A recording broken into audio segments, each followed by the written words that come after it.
Olá, pessoal, boa tarde. Hoje, dia 12 de setembro de 2024, estamos aqui em mais um evento do projeto Eventos em Educação Matemática do Programa da Licença. Hoje, a palestra será ministrada pelo professor Pedro Marins e o título é Reflexões na Prática de um Professor Lúdico sobre Jogos e Gamificação. A professora Mônica vai mediar a palestra, vai apresentar o professor Pedro, e eu espero que todos tenham um bom evento e que a gente tenha uma tarde de muito aprendizado e muitas trocas enriquecedoras para a nossa vida profissional. Boa tarde para todos. Natasha, obrigada. Bem, o Pedro, né? Apresentar o Pedro é fácil, né? Pedro é cria da UF, né? Em todos os sentidos, né, Pedro? O Pedro, ele fez a licenciatura, ele fez o curso de especialização, fez o mestrado na UF e agora é doutorando, né? Ele também é sócio fundador da empresa Gorro do Saci, que trabalha com jogos pedagógicos, né? Participa de vários grupos, Pós Educação Matemática, Ciência, Educação e Lúdico, e, claro, né, o nosso grupo de extensão Se Jogando na Matemática, do qual ele é um colaborador assim, inestimável. Né? Se tem uma pessoa que gosta de jogos e que entende de jogos, essa pessoa se chama Pedro Marins. Com certeza ele vai compartilhar muita coisa interessante conosco. Após a palestra, perguntem tudo o que vocês quiserem, tá? E tenhamos uma excelente palestra. Aí, Pedro.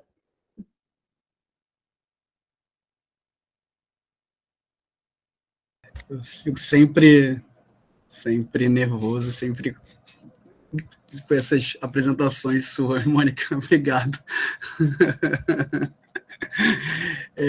Não me acostumei com isso, não, e acho que eu nunca vou me acostumar. Bom, eu vou aqui compartilhar a apresentação. E aí a gente vai conversando. Fique à vontade, gente, para mandar pergunta no chat, tá? Acho que a gente pode fazer uma troca bem positiva em relação a isso. Deixa eu compartilhar.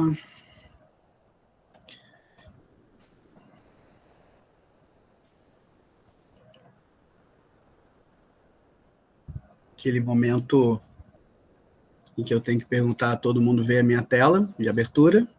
Sim, tá perfeito. Ótimo. Então, vamos lá.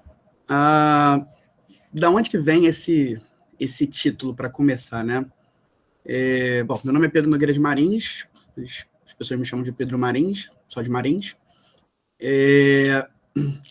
Eu sou professor hoje da educação básica, primeiro, segundo, terceiro, quarto e quinto ano, de uma escola frenetiana, sócio-interacionista, cultural, que é a Escola Mosaico. Sou professor de matemática, o regente. Sou professor da Escola Parque, Unidade Gávea, no 7º ano. E sou professor do ensino superior da Maria Tereza, do ladinho da gente aí na UF. E sou professor da administração. Esse semestre eu dou aula de teoria dos jogos e de extensão.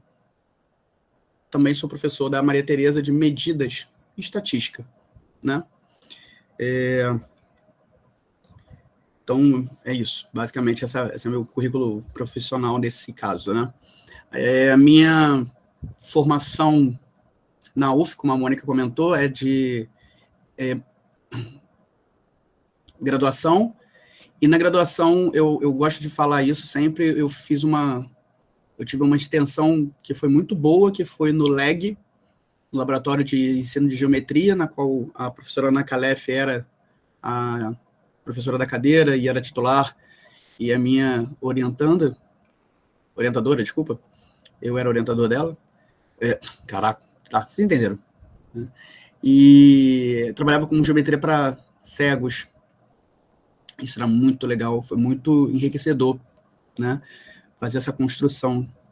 Depois eu fui para a especialização, quando eu terminei, fiz a especialização, e o professor Humberto, em particular, Bortolossi, dava aula de análise de dados, estatística, e aí uma das atividades que ele proporcionou para a gente Um desafio era criar um texto sem a letra A, para trabalhar com moda, média, e aí um dos desafios era esse. Então, teve esse outro desafio na minha vida, que foi criar, e aí eu criei um texto de 30 linhas, sem a letra A, né, com sentido, claro, era uma história mesmo, não era um monte de coisa escrita, né, tinha sentido. Então, é um desafio, e pensa que a gente estava falando de uma época que não tinha não tinha inteligência artificial, né, então não foi o ChatGPT, né. Então foi muito legal, uma experiência única, válida. Bom, depois eu fui fazer um mestrado, e o mestrado, eu entrei com um projeto, e quem fez mestrado, quem vai fazer mestrado, já se prepare, mas você entra com uma ideia, e infelizmente, nem sempre dá certo, a gente acaba tendo que trocar. No meu caso, eu mudei, eu entrei com a ideia de trabalhar com jogos e o livro didático, mas não funcionou, e aí eu mudei para uma perspectiva histórica. Eu analisei contextos históricos de uma escola aqui de Niterói, o Centro Educacional de Niterói, no período da década de 70. Então,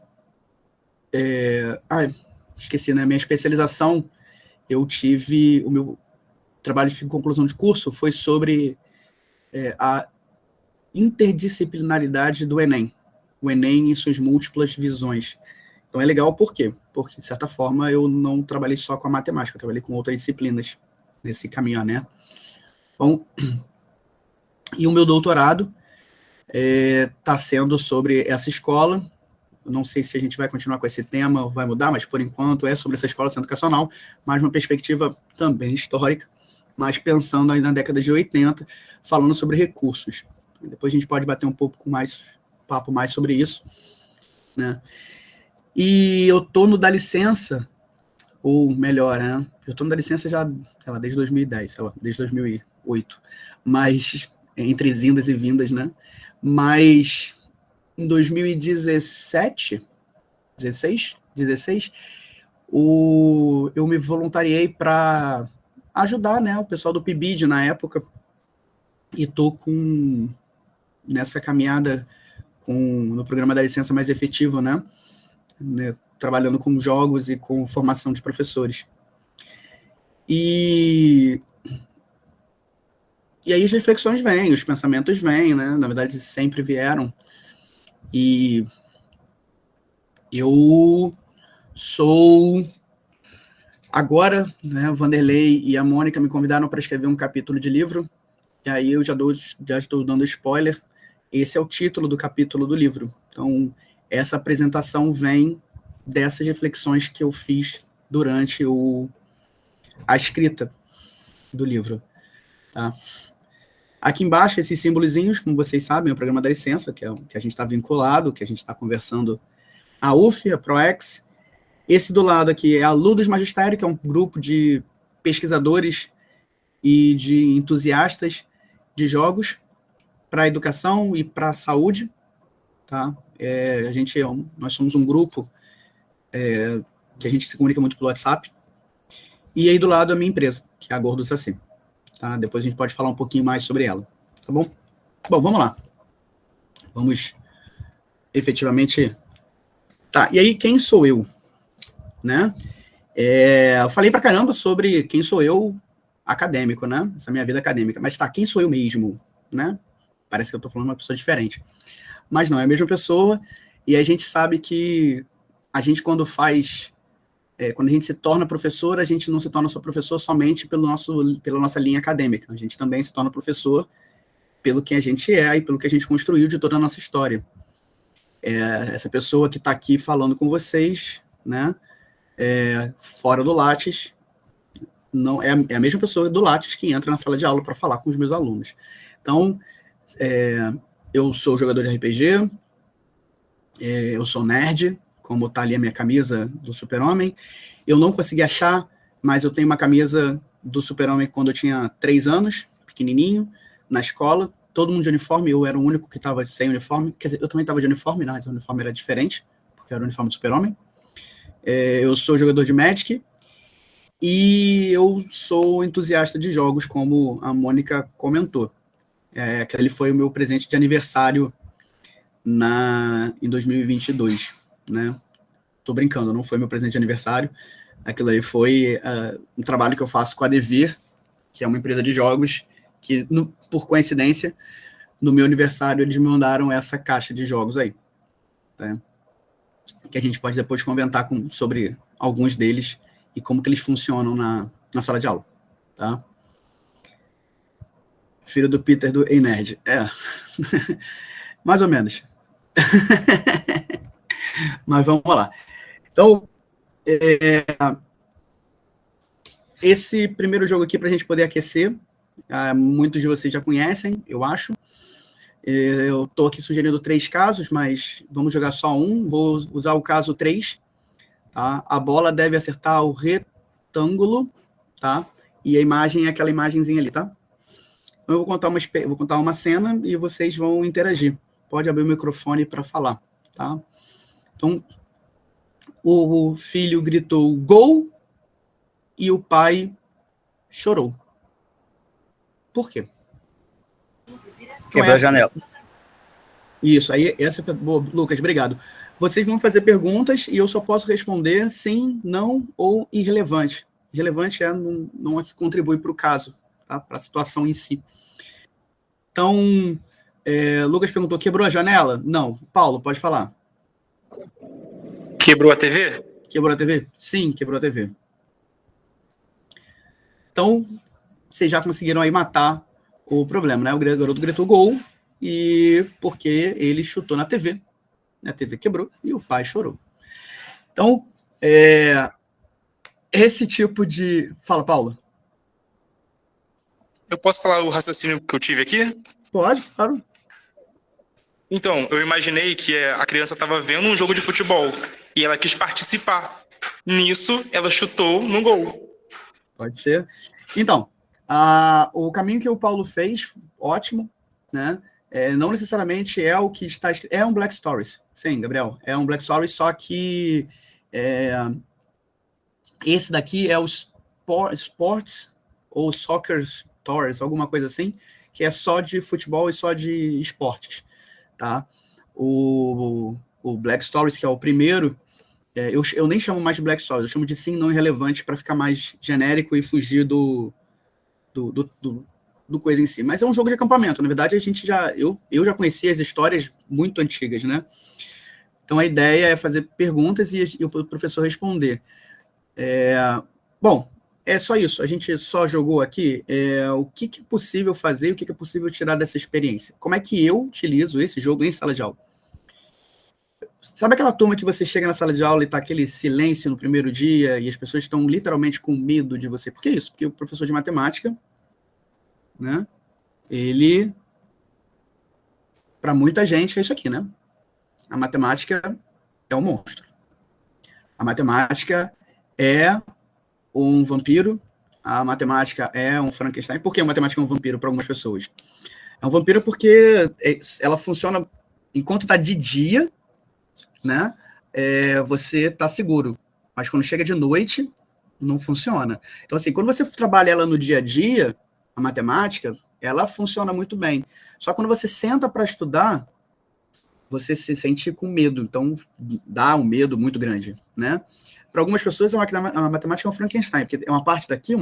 Quando você vai juntar, é um monstro que você não sabe nem que pé tem, que cabeça, de quem é, né? É uma construção louca, né? Para algumas pessoas é o Dr. Monstro, né? Que você consegue ir até um determinado ponto e, de repente, ela se transforma em uma coisa bizarra, né? Para algumas pessoas é um cachorro que late muito e, quando você chega perto, ela te morde. Todo mundo aqui, a Mônica, a Natasha, a Michelle, para eles, com certeza, a matemática foi um monstro em algum determinado ponto. Porém, a gente conseguiu superar. Essa é uma ideia que vem do Lins, tá? Rômulo Lins, ele tem um texto sobre isso maravilhoso. Sugiro, recomendo, em que a gente tem que pensar um pouco nisso, né? Até onde vai o nosso monstro, até onde a matemática é o monstro, e como que a gente faz para tirar esse monstro da nossa essa visão, tá? Então, o que eu faço? Então, quando eu jogo o Black Stories, ou o Sim, Não Irrelevante, aquela turma tá travada, tá com medo, tá meio que sem saber muito o que fazer, e eu vou, jogo, para mostrar para eles que o medo, ou melhor, o erro que muita gente tem da matemática, o medo, aquele erro, né? Caramba, isso faz parte do processo. Quando você era pequeno, qualquer um daqui, e aí novamente eu vou citar as três, né? Peço licença para as três de novo, Mônica, Natasha e a Ana Michele. As três, quando eram pequenininhas e estavam crescendo, elas caíram. Elas nasceram, levantaram, andaram um pouquinho e caíram. Eu também fiz isso. Aliás, na verdade, todos aqui fizeram. Todos aqui tiveram que levantar e cair. Sem exceção. E choraram, muitas vezes. A matemática, a gente acontece a mesma coisa. A gente levanta, cai e levanta de novo. É o nosso processo. É o processo de construção do conhecimento e que vai crescendo. Então, quando a gente joga o Black Stories, o Se Não Irrelevante, a gente traz para o nosso aluno essa ideia. Essa ideia de quê? De que o erro faz parte, não tem problema você errar. Aqui o Paulo acertou e o Lucas acertaram muito rápido, né? E então a gente não conseguiu, e a gente não está na sala de aula. Mas quando você joga isso em sala de aula, você vê nitidamente na cara das pessoas uma certa apreensão de eu posso chutar, eu posso falar qualquer coisa? E a resposta é sim, você pode falar, porque é isso, é a construção do conhecimento, né? É aquela ideia de que você vai tentando e vai construindo, né? Então não se limita apenas a tentar, né? Assim a construção do conhecimento. O conhecimento se dá dessa forma, né? Então eu acho que é interessante a gente pensar nisso. É um jogo legal que todo mundo interage, exatamente, né? Mesmo aquelas pessoas que não perguntam sempre, não tem problema. E é isso. Isso também é uma coisa a se construir na sua sala de aula. No primeiro momento da sala de aula, é você falar isso. Nem todos os alunos precisam estar totalmente participativos, interativos e levantando o braço. Não, por quê? Porque tem gente que tá ali quietinho, pensando naquilo, e de repente vai levantar o braço e vai perguntar uma única vez. Ou, às vezes, não vai perguntar. Vai perguntar do lado. Vai conversar com a pessoa do lado, que às vezes é mais espontânea, espontânea no sentido de interatividade, entendeu? Então, e é legal de você perceber isso, você professor, perceber isso no seu primeiro dia de aula. E você já coloca aquela coisa do levantar a mão, do ouvir. Então é um jogo muito interessante nessa perspectiva, né? Bom, é isso. Então, e aí, assim, eu vi que tem uma pessoa que é da biologia, se não me falha a memória, eu vi aqui a pessoa falando aqui no chat, e apesar de eu ter colocado a matemática um monstro, eu posso citar e dizer que, na verdade, mais que só matemática, não tem mais gente ali, né? Que bota monstro em outras coisas, né? Por exemplo, o Pedro, que é da história e da sociologia. Esse aqui pode calhar para os outros, tá? Porque quando eu estava lá no fundamental, no ensino médio, a minha parte de história ainda era muito de decoreba e pouco de compreensão. E eu tenho um problema muito sério com decorar, eu não consigo decorar fórmulas. Então, a história para mim era um monstro, porque tinha que decorar um monte de coisa, tá? E aí você já pode pensar que biologia também, né? Porque biologia, no primeiro ano, para mim, foi fórmula para trás de fórmula direto. Então, isso foi bem difícil nesse caminhar. Mas, medos superados, né? A minha tese de doutorado e minha dissertação de mestrado, ambas foram em história. Foram em educação matemática, então teve um contexto histórico nesse sentido, né? Bom, então acho que a gente pode ampliar um pouco essa discussão para outras disciplinas. Bom, e aí quando a gente está na escola, a gente vai e pergunta, né? E aí vou utilizar, obviamente, a provocação de que temos um historiador entre nós. Quando perguntam quem descobriu o Brasil, prontamente, Pedro Álvares Cabral. Se você estivesse falando na década de 80, essa era a resposta. Hoje em dia, não. Hoje em dia, não mais. Né? Não. A gente vai entrar em toda aquela discussão de descobrimento, de, né, decolonização e toda aquela coisa necessária, né, a se falar. E a gente aqui na matemática também. Quando a gente está na matemática pensando num exercício, num problema, a gente pensa, em geral, coloca logo, resolva a equação e dá o número, né? A equação. Pontinho de interrogação mais 4 é igual a 10. Qual é o valor de pontinho de interrogação? Então, tem uma solução só. Um caminho, às vezes, né? Tipo, eu tenho que ser daquele jeito. Mas será que isso é único, gente? Será que eu preciso realmente ter? Será que quando eu faço um problema, será que eu não posso deixar um problema em aberto, em que tenha mais de uma solução? Né? Será que não vale a pena a gente refletir e pensar sobre isso? Né? E esse jogo aqui, esse jogo é meu, é minha autoria. Os monstros não são autorias minhas, tá? Mas é da minha empresa. E aqui a gente está fazendo uma construção ainda dos desafios, tá? Mas esse aqui, basicamente, é mais ou menos isso. Como é que ele funciona? Para a gente jogar aqui online, não tem problema. Eu vou escolher uma pessoa, ou quem quiser, se voluntaria. Escolhe um monstro e Paulo já se voluntariou. Paulo, escolhe um monstro da segunda linha e você tem que passar do desafio da quarta coluna. Ou seja, você vai escolher um monstro da terceira linha, o fantasma, o robozinho, aquele monstro mais forte ali, que para mim é um lagarto de pedra, a lontra, e você tem que passar um daqueles objetivos, uma porta trancada, ou chegar ao fim de um labirinto, ou pegar o que tem dentro de um baú trancado. Como que você faria? Então, beleza. É para escolher da segunda linha, correto? Isso. Eu escolhi esse terceiro, que é esse bicho azul, esse lagarto azul. Uhum.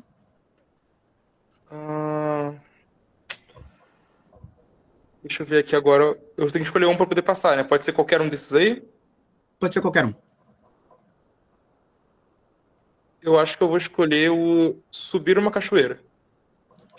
Tá, tudo bem. Não tem problema não. Eu ia falar que para você passar só da quarta coluna, mas pode ser da terceira, tudo bem. Beleza. Eu escolho aqui, sem problema. Opa, sumiu aqui a apresentação para mim. Sumiu. Para mim tá normal, gente. Para mais alguém sumiu? Não, eu acho que ele pode ter clicado em cima e deixou de estar fixo. Tem que procurar agora entre os quadradinhos do Meet, porque a apresentação foi para o lugar de uma das pessoas que está assistindo, sabe? E aí vira um quadradinho pequeno, retângulo, né? Então você tem que colocar o mouse em cima e apertar em fixar de novo para ficar grande. Show. Ou ele pode estar no celular, que quando está no celular aparece a cara da pessoa que está falando. Voltou aqui, gente. Ótimo. Da quarta coluna... O último. O último. Pegaram o que tem dentro de um baú trancado. Isso. Ótimo. Como é que você faria isso? Então, por eu ter escolhido esse monstro azul, eu vejo que ele é forte. Eu tentaria quebrar o baú. Ótimo. Beleza. Você consegue quebrar o baú e você consegue realmente pegar o que tem dentro. Obrigado, Paulo. Mais alguém pode participar? Ana e depois o Lucas. Anne, por favor. Oi, Pedro. Tudo bom? Olha só, tudo bem. Super contente de ver você aqui, de te acompanhar aqui. Prazer. Olha só, o primeiro aí é um fantasminha, né? Eu acho que o fantasminha consegue atravessar aquela porta ali, não consegue? Consegue, não? Consegue. Então, eu Vai acho passar que pela porta. o fantasminha e a porta. Tá ótimo. Boa. Muito boa. Lucas. Oba, boa tarde. Boa tarde. Pode lançar o desafio. Então, pode escolher qual que você quer. Esse da terceira linha aqui embaixo na terceira linha é um monstro com cérebro? Não, tenta escolher da segunda linha, por enquanto. Da segunda? É. Entre o fantasma. O fantasma, o robozinho, o lagarto com pedra ou o aquático, o lontra, a lontra. Vamos de robozinho. Robozinho, beleza. E aí a última linha é a porta trancada, chegar ao fim do labirinto ou pegar o que tem dentro de um baú. Acho que chegar ao fim do labirinto. Tá, como é que você faria isso? Porque como ele é um robozinho, ele pode ser programado, né, para conhecer o algoritmo do labirinto e conseguir chegar até o final dele. Beleza, boa. Muito obrigado, Lucas. Ótima explicação. Então, Valeu. nós temos os três escolheram um e fizeram. Será que o Lucas, né, vou pegar o Lucas primeiro, depois eu vou tentando pensar nos outros, mas será que o Lucas, que escolheu o robozinho para passar pelo labirinto, ele só tinha essa única explicação? Ou será que a gente consegue pensar em uma outra maneira com o robozinho? Não estou nem pensando com outro personagem, não. Com o robozinho, será que ele conseguiria pensar em outra maneira para passar? Fala, Lucas, depois eu vou pro Paulo. Eu acho também que o robozinho, a gente poderia colocar asas nele, né, fazer um robô praticamente voador, né, que passaria por cima do labirinto. Pode ser. Beleza. Né? Vamos lá, Paulo. Poderia ser qualquer uma das três respostas, é isso? Pode pegar o seu mesmo e tentar pensar em ele de uma outra forma, ou pode pensar num outro e pensar numa forma. Estou tentando só pensar em outras maneiras da gente refletir sobre os desafios criados, né? Então, eu pensei pro robozinho, que foi o do Lucas agora. Uhum. Eu pensei que, por ele ser tão inteligente e tão tecnológico, ele conseguiria, de alguma forma, abrir tanto a fechadura de um baú, quanto conseguir abrir a fechadura da porta. Legal também. Isso aí. Então, eu, por exemplo, já pensei numa coisa... como ele é um robô e tem esse visorzinho, ele conseguiria fazer uma visão de raio-x e passar pelo labirinto sabendo o caminho, né? Porque ele sabe, tipo, ele consegue fazer a trajetória, né? E fazer isso, uma zona de calor, de repente, né? Tal. Assim como ele conseguiria, de repente, abrir a fechadura, né? Como vocês sugeriram. Então, trazendo isso para a matemática, para o nosso contexto da matemática, né, para o meu contexto da matemática, é algo similar a você colocar, crie dois números, ou pense em dois números que somados resultem em 52. De repente, alguém aqui vai pensar em 50 mais 2. Outra pessoa vai pensar em 45 mais 7. Né? Eu falei 52, mas eu tinha que ter falado 42, que é a resposta de tudo, né? Mas tudo bem, não tem problema não. Então, a gente pode pensar em infinitas soluções para esse problema. E é mais ou menos isso que a gente faz aqui. Né?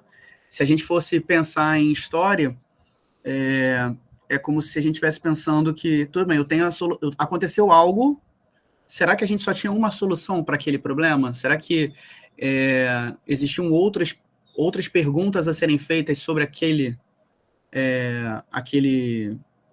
fato, aquele ato, né? Uma estrela da galáxia. Então a gente consegue pensar de outras formas, né? Será que a gente só tem um trajeto para determinada coisa, uma situação? A gente na escola, em geral, a gente quer dar as respostas, a gente às vezes mata a criatividade porque a gente tem essa coisa, a gente foi... eu vou falar uma prova forte e é provocadora. A gente foi programado a dar uma resposta, a ter uma resposta. Na hora da gente formular um problema, a gente formula para que ele tenha um problema, uma resposta, né? Bom, então acho que isso a gente, na escola, a gente precisa fazer os alunos pensarem, isso a gente fala o tempo todo, ter criatividade. Mas a gente mesmo na escola não teve isso, na nossa faculdade a gente não teve isso, então isso vem na nossa formação e no nosso pensamento, né? Do tempo todo a gente refletir sobre isso, tá? Bom, e aí, tudo bem, então tá. Como estava falando, a ludicidade. O que é e onde ela está. Mas para falar sobre isso, a gente, obviamente, tem que falar aí do professor pesquisador, do professor reflexivo, né? E aí a gente está falando de dois pensadores muito importantes para esse campo da reflexão na escola, não menos na escola, mas na reflexão do profissional, né, em particular, no nosso caso, da educação, né, que é a Alarcón e o Sean, que é a reflexão da prática e na prática, né? Ou seja, a gente tem que estar o tempo todo pensando nisso, o tempo todo refletindo sobre isso, né? A gente vai fazer uma atividade, a gente tem que terminar e pensar o que deu certo, o que não deu certo, como deu certo, o que a gente pode pensar para frente, como que a gente pode pensar nisso, né? Eu acho que isso tudo são gatilhos que a gente vai ter e podemos ter, né, sobre aquilo, né? Então acho que é uma coisa importante a gente pensar. Por quê? Porque, de certa forma, a gente está fazendo pesquisa nessa reflexão, né? A gente está lá pensando sobre, o aluno conseguiu compreender isso que eu quero dizer a partir dessa atividade que eu propus? Será que existe uma outra maneira que eu posso falar melhor sobre isso?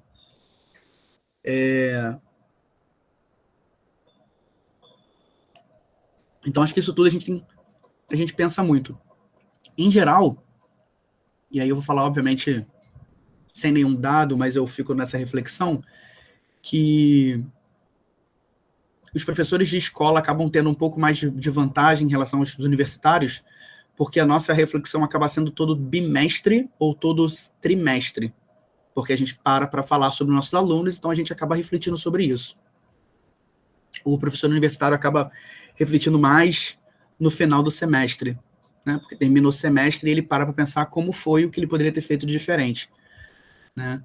Não, óbvio, não estou falando de todos, não estou falando de todas as práticas, estou falando de algumas, né? Acho que isso cabe, tá?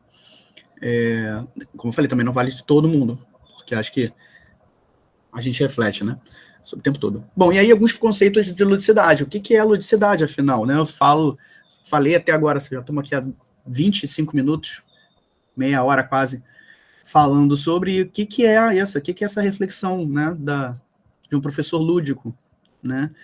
Bom, a ludicidade é uma palavra polissêmica, cada pessoa vai dizer, vai pensar, vai refletir, vai entender ela e vai compreender ela de uma forma, e então eu trago algumas.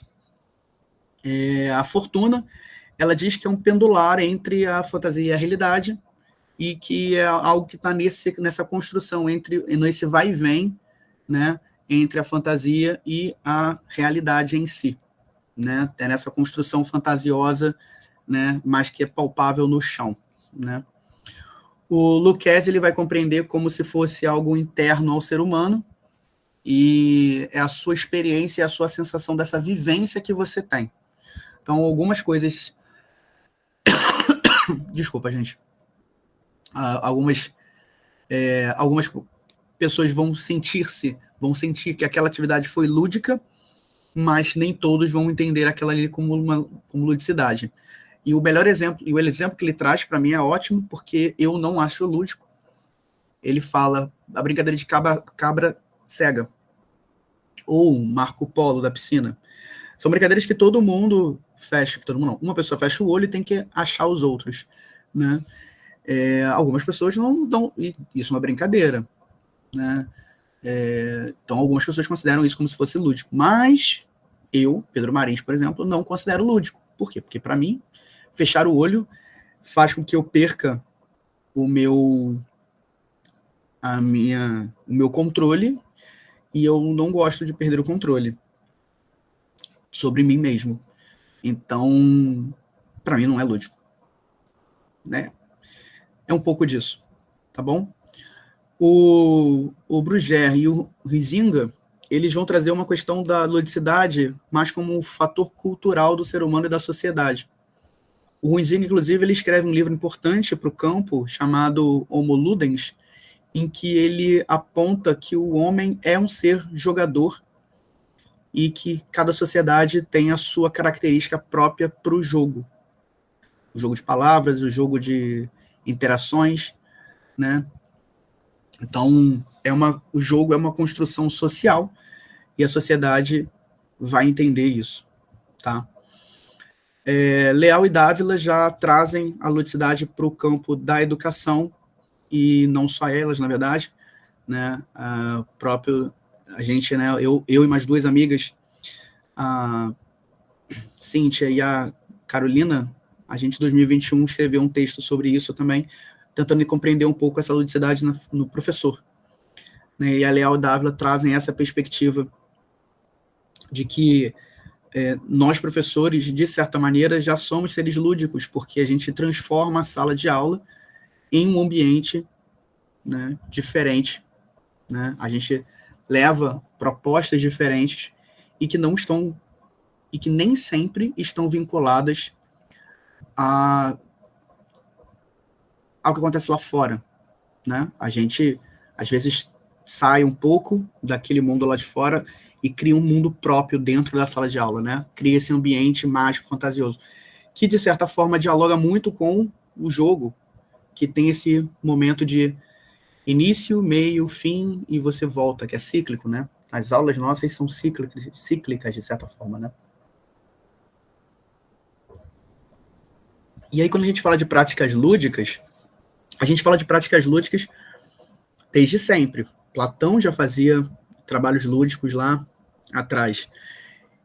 Então, eu já li alguns textos falando sobre a ludicidade no mundo atual, e aí traz isso como se fosse a maior novidade do mundo, né? E não, o trabalho lúdico e o trabalho com o jogo não é novo, não é uma novidade dos últimos 20 anos. Nem dos últimos 5 anos, considerando a BNCC, né? A gente vai falar melhor sobre isso, mas o Freinet, que é Célestin Freinet, ele já falava sobre a ludicidade lá atrás, sobre a importância da ludicidade, né, num certo contexto. O Piaget falava também, o Vygotsky, o Winnicott, né, são pensadores que a maioria de nós já está familiarizado e sabe como é que trabalhava, né? E o Dionês é um matemático que trabalha junto com a perspectiva do Piaget e traz o jogo para a sala de aula também, muito forte, né? Então, a gente, na verdade, pensando aí nos últimos 70 anos, a gente já trabalha e cada vez trabalha mais forte, né? Tá tentando inserir cada vez mais, tá? Então, não é uma coisa nova, tá? Bom, os textos oficiais. Eu botei a BNCC primeiro, mas deveria ter colocado a PCN, pensando melhor, até por uma questão histórica, né, historiográfica. Vou começar pelo PCN, então. O PCN, os parâmetros curriculares, acho que todo mundo conhece, foram textos oficiais lançados em 97, 98, né? Aqui eu utilizo, eu gosto muito, voltando para cá, eu gosto muito da reflexão da Fortuna, tá? E da Leal, que é essa ideia de que a ludicidade a gente cria dentro da nossa construção fantasiosa, tá? Nesse campo entre a fantasia e a realidade. A gente cria esse ambiente. Claro que eu acho que o Lucchesi engrandece com a sua definição, porque é isso. Eu acho que faz parte do nosso ser, né, buscar essa amorosidade, né? Então, eu nem sei se existe, mas se existir, deveria existir, né, a pedagogia do afeto. Eu acho que existe, né? Não necessariamente do Paulo Freire, mas deveria existir. Porque é isso, eu acredito nisso, né, na pedagogia do afeto, e nessa pedagogia do afeto, acredito que entra a definição do Lucchesi, que é criar uma sensação no seu aluno, criar uma sensação na nossa sala de aula de que a gente está buscando uma felicidade. Não é felicidade pela felicidade, não é felicidade pelo vamos brincar e tal. Não é isso. Existe seriedade na brincadeira, né? Porque quando uma criança está brincando, ela está séria brincando, né? Acho que quem já teve com criança por perto sabe bem disso. Brincar é coisa séria para criança. Então, é isso. Pode ter uma seriedade naquela brincadeira, né? Então, eu acredito nisso. Tudo bem, Paulo? Tudo bom, Cassiano? Acho que Cassiano, né, que perguntou. Beleza. Isso, meu xará. Acho que foi Yasmin, estava com o braço levantado. Já foi respondido já, obrigada. Nada. Posso só saber, porque eu sou curioso. Desculpa. Eu ia perguntar a mesma pergunta do Pedro, só que tá. de uma outra forma, porque não tinha ficado claro para mim também. Aí você respondeu. Porque, na verdade, não ficou claro porque eu não respondi. Eu passei e deixei o assunto passar. Então, por isso que vocês precisam me cobrar de vez em quando. Faz parte, gente. Tá? De vez em quando eu vou acabar passando. Mas não tem problema, não. A gente pergunta, volta. Quem é professor sabe que funciona assim, né? Então, como eu falei, o PCN, então, é um texto oficial. Na verdade, não é um texto, são vários textos. Todas as disciplinas têm. Além disso, tem temas geradores transdisciplinares, como saúde, né? Como saúde, ética, sustentabilidade. Não lembro se tem mais algum. Deve ter mais um. Mas, acho que são 4. Bom, esses 3, tem pelo menos, são temas transdisciplinares, além de todas as disciplinas que tem. Bom, então, ele lá no PCN da matemática, ele coloca a matemática como recurso, né, e ele coloca tanto no PCN do ensino fundamental, quanto no PCN do ensino fundamental 2, né, e ensino fundamental do ensino médio também. Ele coloca o seguinte, é um texto grande, eu resumi, sintetizei como: o ato de jogar desenvolve a compreensão e a utilização das convenções e das regras que serão empregadas no processo de ensino-aprendizagem, favorecendo a sua integração no mundo social. Então, o poder e a importância do uso de jogo se dá, né, porque o ato de jogar, ele vai desenvolver a compreensão e a utilização das convenções que nós temos no mundo, né, as regras tão importantes no nosso contexto, tá? Eles favorecem a integração nesse mundo social que a gente vive, né? Então, se a gente parar para analisar, ele quase que tangencia ali um pensamento muito, muito da sociedade, o jogo para uso da sociedade e pela sociedade, né? Como sugere ali o Huizinga, né? Isso é muito legal, muito interessante. E o jogo, ele é um desafio genuíno, que provoca um interesse e prazer, né? Então, é legal e é importante o uso do jogo por conta disso.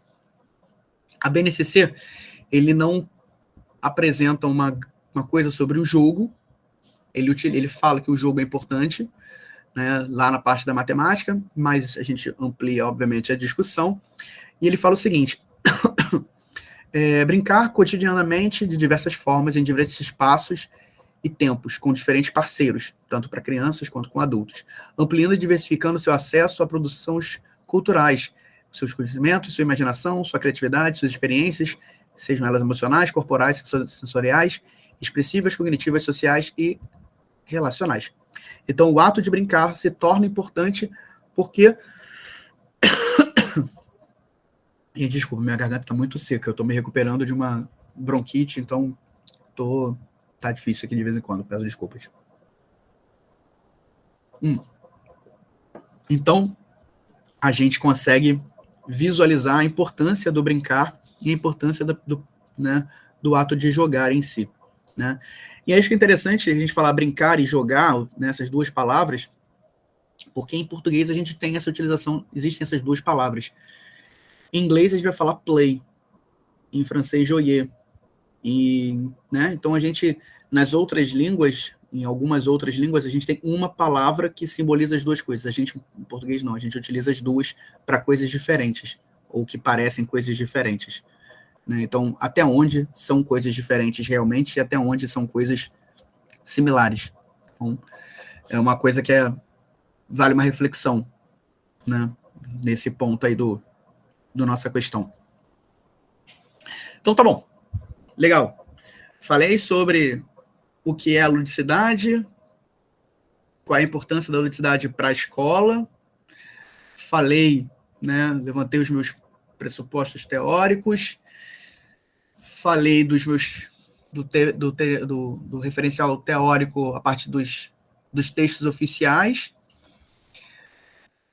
Beleza, ótimo. Mas aí surgem dois campos muito correlacionados, possíveis, mas são bem diferentes, e que muita gente fala que é a mesma coisa. que é jogo e gamificação. Muita gente entende e compreende como se fosse a mesma coisa.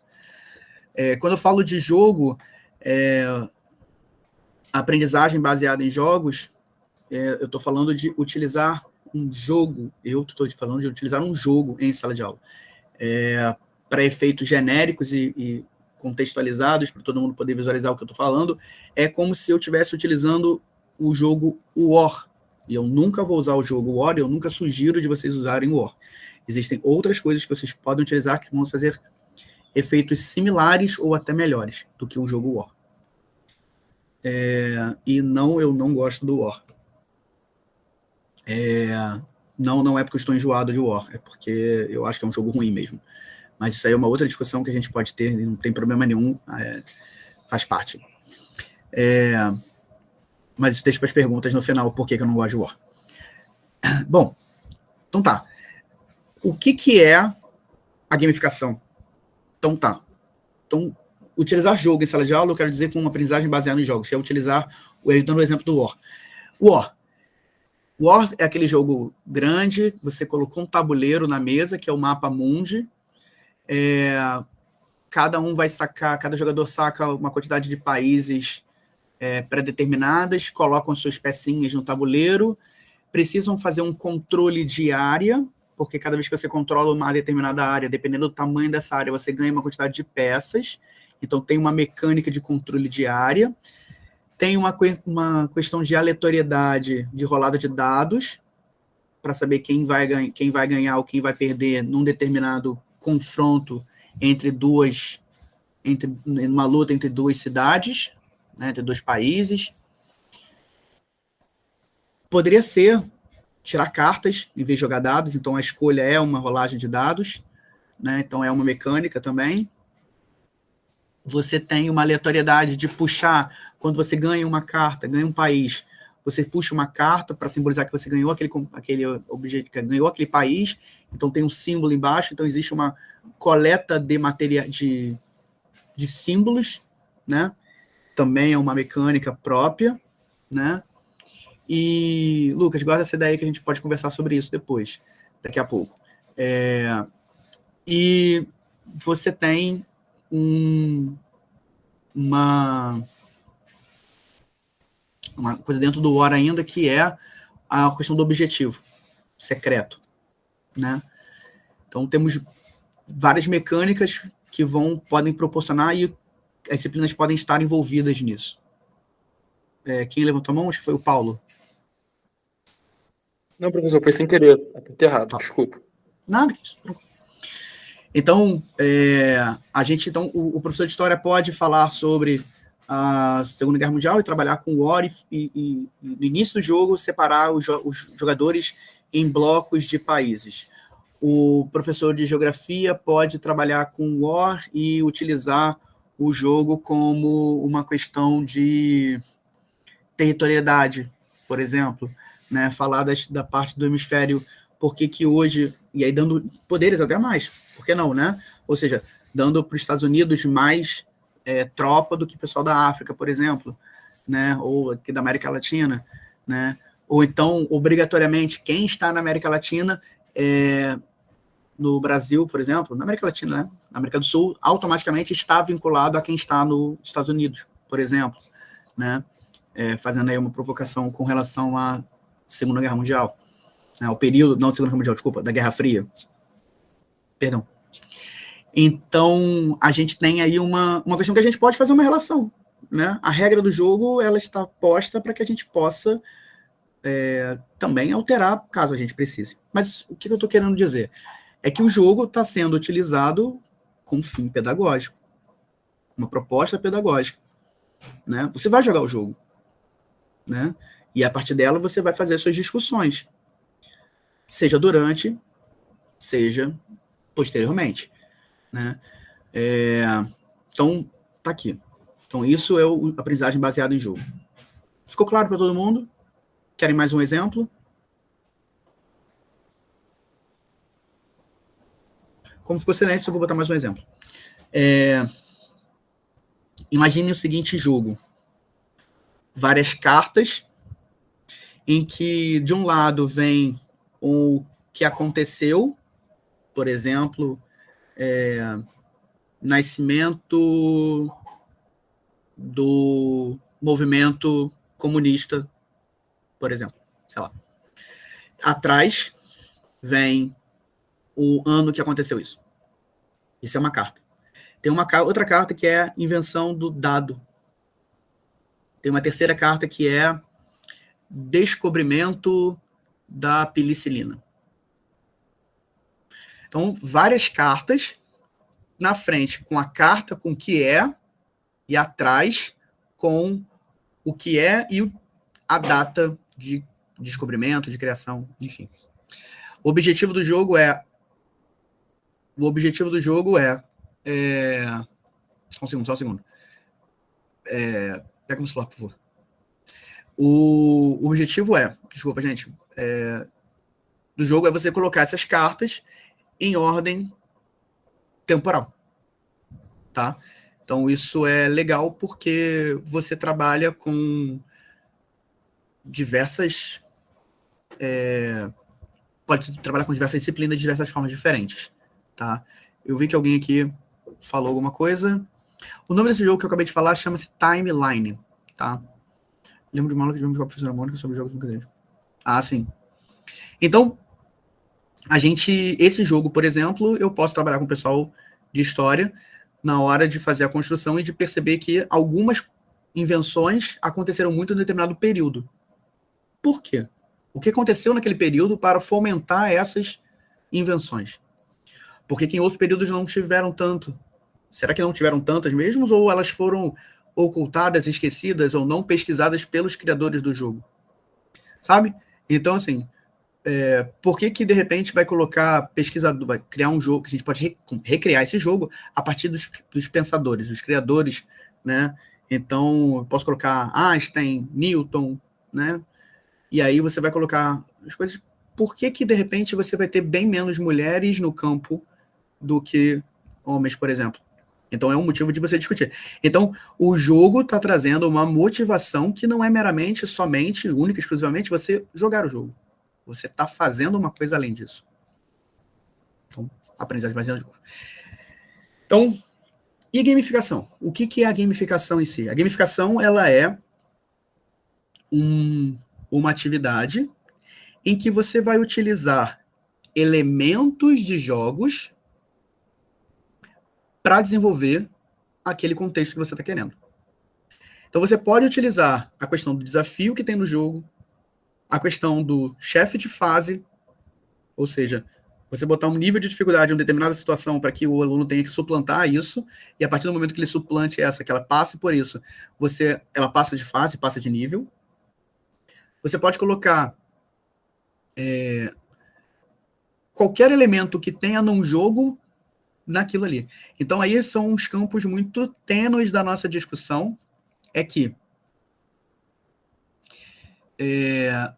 a definição de jogo, uma das definições de jogo, uma das possibilidades, como eu falei, é daquela parte cíclica. Outra parte importante do mundo do jogo é que eu coloco o jogo tem que ser livre. Se você obriga alguém a jogar, deixa de ser um jogo, tá? Então, Jogos Mortais, por exemplo, o filme, não é um jogo. Né? Óbvio que não é. Porque as pessoas ali não estão jogando. Elas não estão querendo estar ali. Né? Então, basicamente, criar desafios e tarefas com aumento de dificuldade por nível para a realização de uma tarefa. Isso. Tá? É mais ou menos isso. Então, a gamificação, ela utiliza-se desse ponto. Então, Pedro, então, se eu jogar o Kahoot é um jogo ou o Kahoot é uma gamificação? Ela está tênue, depende do que você... Aí são as discussões que você está tendo no início. Desculpa, gente. O Kahoot, muita gente coloca como se fosse uma gamificação. Porque ela tem os elementos todos do jogo, né? Duolingo, sim, tem essa discussão também, exatamente. Mas o jogo, ele vai ter o ciclo e você não vai ter uma coisa de ganhar pontos e passar níveis, né? O RPG tem, claro, mas na sala de aula você não vai fazer isso, né?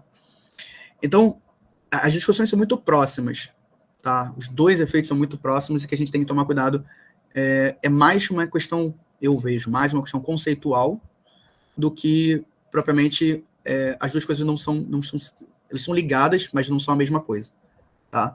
Você pode ter uma gamificação em que você tem alguns elementos do jogo, mas que você não tenha todos, tá? Tanto é que eu falo que, às vezes, eu, quando levo um jogo para a sala de aula, e vocês vão ver isso, dependendo de qual for o meu uso, eu falo que o jogo, na verdade, não é um jogo, é uma atividade gamificada. Por quê? E aí, vamos lá. Vou trazer para o final, depois eu trago para frente. Imagine que eu esteja... Será que o processo lúdico... onde está o processo lúdico na avaliação, no processo avaliativo? Eu posso utilizar uma atividade gamificada, uma atividade lúdica na minha prova, como trabalho? E eu respondo para vocês que sim, posso. Eu já fiz. Essas 3 aqui, eu estava envolvido diretamente na criação ou na aplicação, tá? E eu vou explicar cada uma delas. Aquela ali, Pegue-me se for capaz, é uma atividade que eu vou vou tentar escrever para falar no dia da conversa, né? Que vai ter lá no dia lá em outubro, que é um livro-jogo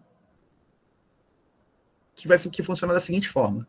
Eu te entrego o capítulo 1, o ato 1, você lê e você tem um desafio. Terminou o desafio, você me responde, eu te dou o capítulo 2. Você responde, eu te dou o capítulo 3. E você tem 6 capítulos até a conclusão, e você consegue, dependendo de como você for na pontuação, você consegue pegar o bandido ou não. Baseado em Carmen Sandiego, baseado em Pegue-me se for capaz. Não, Pegue-me se for capaz é o meu. Salve-se quem puder. Né? Então, como é que eu consegui pensar nisso? Porque eu tenho atividades, eu tenho vivências, como eu estava falando lá, fora da sala de aula. Né? Então, essa aqui, e aí o que eu faço? Eu faço isso na minha sala de aula e mando para os alunos. Os alunos se sentam em duplas, em trios, e fazem essa atividade. Dependendo de como elas forem, elas tiram uma nota, né, como elas acertaram, então eu consigo avaliar o processo delas como se fosse uma prova. Só que em vez de fazer uma prova, em vez de fazer um trabalho, uma avaliação, eu faço isso aqui. Que eu acho muito mais divertido. Eles acham muito mais divertidos, porque eles se sentem no processo fazendo isso aqui.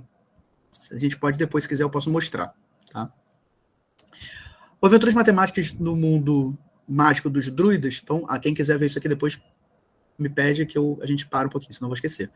O Aventuras Matemáticas no Mundo Mágico dos Druidas foi um trabalho que, durante a pandemia, eu, a Natasha, o Pedro e a Larissa construímos, né? Eu participei muito no início, mas depois eu precisei me ausentar, e eles terminaram de forma brilhante. Acredito que o Pedro Henrique utilizou como TCC dele, né? E então acho que está disponível para leitura. Eu utilizo na minha sala de aula também. Só que esse aqui tem um pouquinho diferente. O primeiro texto, ele é uma história linear, né? Ele tem um início, meio e fim, todo mundo vai passar pelas mesmas experiências. O Aventuras Mágicas, não. O Aventuras Mágicas tem, se não me falha a memória, Natasha, me corrija aí, estou super errado, tem 8 finais diferentes? Não, chutei. Desculpa. Quantos finais tem, Natasha, você sabe? Ou eu peguei no calcanhar? Mas, enfim, imagine que tem 8 finais diferentes, 6 finais diferentes. Ou seja, a Natália Leite, que eu estou vendo aqui, ela começa a história e, de repente, em um determinado momento, ela decidiu ir por um outro caminho, diferente da Jéssica, e ela foi para outro caminho. E aí, por conta disso, os finais são diferentes. Então, é uma história não linear, tá? Então, também é bem legal. E eu passo para os meus alunos, e os meus alunos fazem o trabalho, e depois me dizem, pô, Pedro, eu terminei no final 5. Aí a Natasha, eu terminei no final 2. Então eu sei que a Natasha terminou no final 2 porque ela acertou tal e tal questão. A Natália Leite terminou no 5, então eu sei que ela fez isso. Eu sei qual foi o caminho que ela fez. Porque só existe um caminho possível, tá? Sim, poderia. Nesses casos aqui, eu acho que nesse caso não, tá? No Aventuras Mágicas, eu acho que não tem como você cair no mesmo caminho, tá? Porque a ideia é que a gente saiba qual é o final que você teve, porque aí eu sei qual foi o percurso que você fez. Se 2 caminhos levarem ao final, eu não consigo. Ah, sim, outros jogos sim. Sim.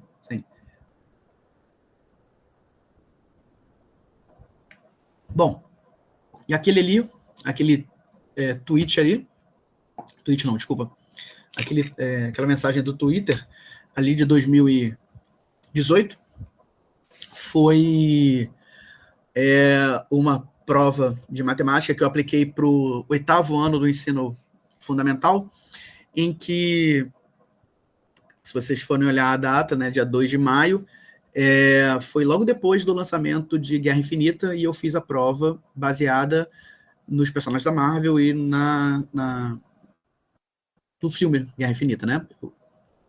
Então, a primeira questão era Thanos estala o dedo, foi no 9º ano, desculpa. Thanos estala o dedo e mata metade da população mundial. Sabendo que a população tem 6 bilhões de pessoas, escreva esse número em notação científica. Então, eu coloco elementos, né? Sabendo que o Homem-Formiga, ele tem 1,83 m e ele teve uma ampliação de 5 vezes, ficando gigante. Enquanto a Vespa, ela encolhe 15 vezes o seu tamanho. Qual o tamanho da Vespa, considerando que ela tem 1,70 m, e o Homem-Formiga, qual o tamanho dele futuro. Então eu consigo brincar com elementos, trazendo esse universo pop, esse universo cultural, para dentro da sala de aula. Ou seja, dentro daquele momento, dentro da prova. E os alunos se engajam mais. Além disso, eu resolvi não só colocar dentro da prova, como eu consegui colocar... Eu criei a seguinte estratégia. Guerra Infinita, para quem viu, sabe, quem não viu, existiam umas questões das joias, né, do Thanos, em que na época eram 5, eles estavam buscando a 6ª, que eles descobrem nesse filme, em que cada uma das joias tinha um poder especial. Então era do tempo, era da vida, era da mente, da força e do espaço. E a última que era da alma. A alma que eles não sabiam. Então eles podiam escolher uma das 5 gemas para utilizar na prova. Então, o espaço, você podia romper o espaço e utilizar o livro, você podia trazer o livro para você. A realidade, a joia da realidade, você podia construir e criar uma calculadora, você podia utilizar a calculadora. O do tempo, você podia voltar e refazer a questão. A da mente você podia fazer em dupla, porque você podia compartilhar a sua mente, né? E a da alma, já disse, eu não tinha. Era isso. Então eles podiam escolher uma joia e fazer na prova. E foi legal, porque eles gostaram bastante, porque isso traz todo um dinamismo para a prova, né? Todo um processo. Justo. Então, é possível que o lúdico esteja na prova? Sim, é possível. É possível. Você tem que... obviamente, não vai fazer isso em todas as escolas, você não vai fazer isso em todos os ambientes, porque nem todas as escolas, nem todos os ambientes querem essa proposta, mas tudo bem. Mas você pode fazer isso, né, dependendo de onde você esteja, né? Eu acho que isso é uma questão importante. É você, de repente, conversar com seus coordenadores e verificar essa possibilidade, caso você queira. Está apartado... Como assim, Pedro? Boa tarde. Desculpa, não, Pedro, mas deixa eu só entender. Pelo que eu entendi aqui, quando você está falando do processo avaliativo, o jogo da questão lúdica, ela está em elementos que você traz para, vamos dizer assim, estimulá-los, e não no sentido de jogo que eles tenham que ganhar alguma coisa, objetivos, Exato. né? Ou uma Exato. questão... Perfeito. Então, essa mecânica do jogo, né? Isso, perfeito. Nestes casos aqui, por exemplo, eu trouxe elementos do jogo, ou seja, isso aqui para mim é uma gamificação. Entendeu? Exatamente, é um processo gamificado. Por quê? Nesse segundo aqui, por exemplo, né, no terceiro exemplo, por exemplo, eu tenho o lúdico, né? O lúdico, o que é? Esse ambiente que eu criei na sala de aula de fantasia, como eu falei, né? Esse pendular entre a fantasia e a realidade, como a Fortuna comenta, né? A Tânia comenta. Então, nesse ambiente, eu criei essa possibilidade de utilizar as joias do infinito. Então, ele vai poder escolher qual joia utilizar para aquele ambiente, para aquele momento. Então, eu trago elementos da fantasia, elementos do mundo lúdico, elementos do mundo deles mesmos e utilizam. Então, nesse terceiro caso, não é um jogo, é uma atividade gamificada. É uma prova ludificada, é uma prova em que eu trago essa questão. Faz sentido? Não, fez sim. Beleza. Os outros, a gente poderia colocar, talvez, como se fosse um jogo, mas eu também não considero muito como se fosse um jogo. Eu considero também como se fosse uma atividade gamificada. Em particular, por quê? Porque, neste caso, eu obriguei as crianças, os adolescentes, os meus alunos, a fazerem essas provas. Eu poderia não ter feito isso, eu poderia ter feito de outra forma. Mas como eu obriguei, eu utilizei elementos do jogo, utilizei elementos de jogos de maneira geral, que é ter etapas, ter um monstro final, ter desafios, né?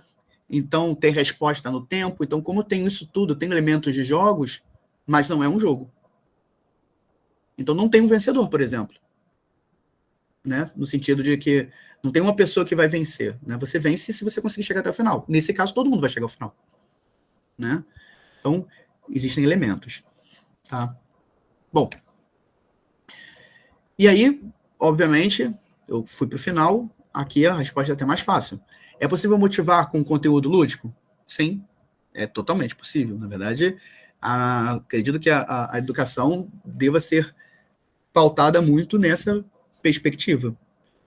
Então, eu tenho 3 fotos do nosso projeto, né, da licença, né, da época do PIBID, né, que é o Rei da Mina, que trabalha com probabilidade. Aqui embaixo, pequenininho, é o jogo Equacionando, que trabalha com equação.